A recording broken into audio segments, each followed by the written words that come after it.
రీసెంట్‌గా జంగారెడ్డిగూడెంలో work start చేశామండి. ఇక్కడ క్లయింట్ రీసెంట్‌గానే ఫ్లోరింగ్ చేయించారు. థర్మల్ మూవ్‌మెంట్స్ వల్ల మనకు ఫ్లోరింగ్‌లో క్రాక్స్ బిల్డ్ అయ్యి క్రాక్స్‌లో నుండి వాటర్ హెవీ సీపేజ్ అవుతుంది.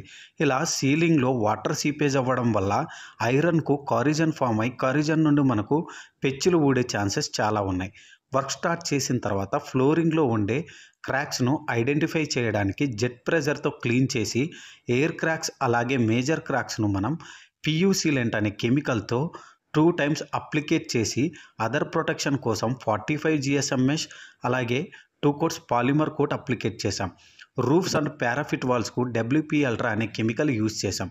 ఇది డస్ట్ ప్రూఫ్, ఎలాంగ్నేషన్, యూవీ స్టేబుల్ అలాగే మనకు 10 డిగ్రీస్ హీట్ రిఫ్లెక్షన్ తీసుకుంటుంది.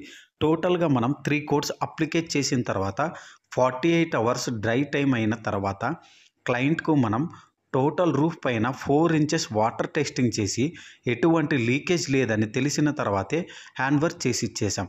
మీకు తెలిసిన వాళ్ళు ఎవరైనా వాటర్ ప్రూఫింగ్‌తో సఫర్ అవుతుంటే వాళ్ళకి రీల్స్ షేర్ చేయండి.